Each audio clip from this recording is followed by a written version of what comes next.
Hi, good morning.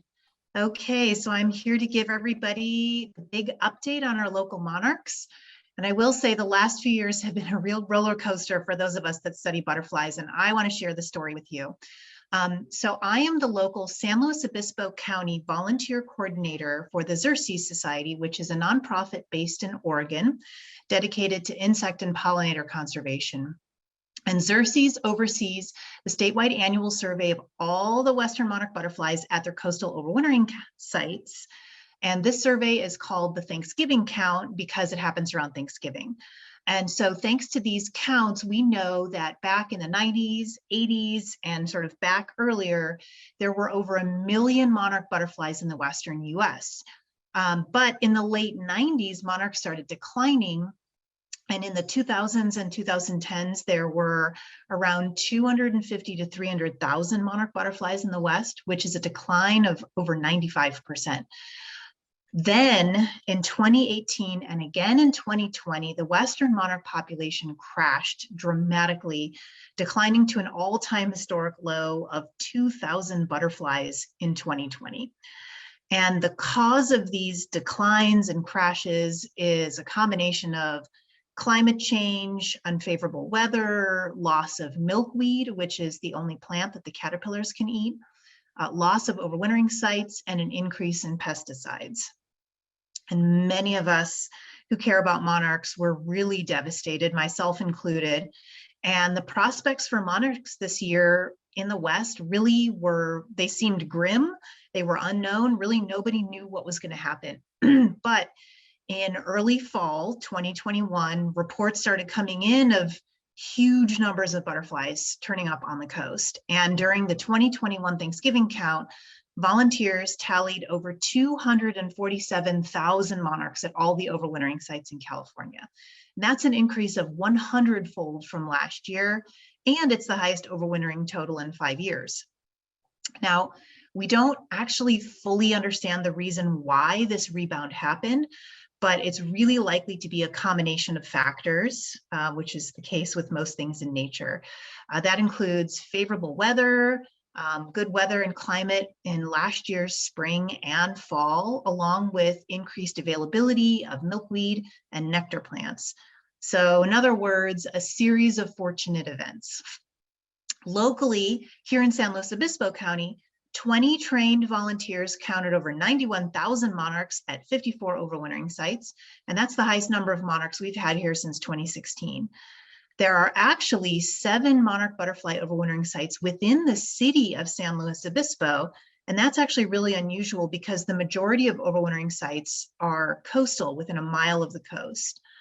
This year, the SLO city sites didn't actually have a ton of butterflies. Instead, the sites with the highest number of monarchs were on the coast, in places like Pismo, Morro Bay, Los Osos, and a couple places in South County.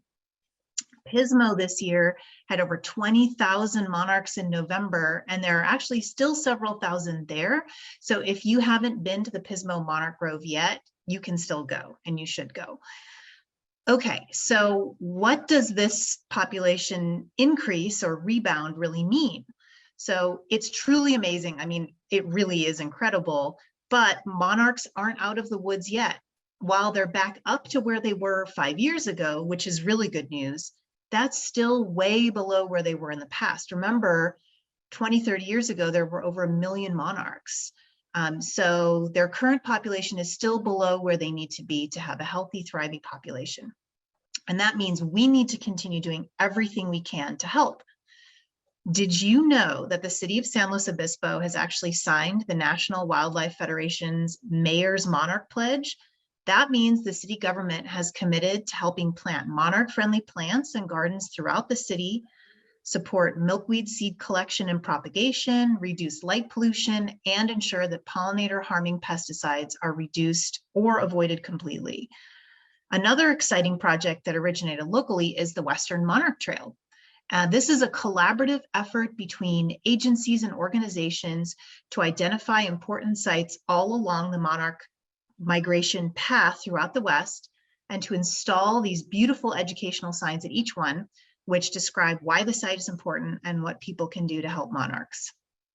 And there are lots of things that you and I, as individuals or as small business owners, can do to help monarchs. You can start small and plant monarch-friendly plants around your home or business. And this includes blooming flowers to provide adult monarchs with nectar. Native plants are always best and use less water, which is great, but monarchs will honestly drink nectar from a huge variety of flowers. You can also avoid using pesticides and herbicides in your garden and around your home or business, because these chemicals can harm or kill adult monarchs and caterpillars. You can also help protect our local coastal overwintering sites, and you can do that by supporting the organizations and agencies that manage those sites, such as state parks, which manages the Pismo Monarch Grove, and the Central Coast State Parks Association, which supports state parks. We also must urge our elected politicians to support legislation that protects pollinators, encourage Mayor Stewart and the City Council to continue following the Mayor's Monarch Pledge. Also, as info, our local representative, Salud Carbajal, actually co-led introduction of 2 bills to Congress in 2021, which would benefit monarchs. So continue to support him in his efforts to promote those bills. The monarchs have shown us that they're survivors, able to overcome challenges and rebound. So let's celebrate those amazing butterflies and renew our dedication to help them however we can. Thanks.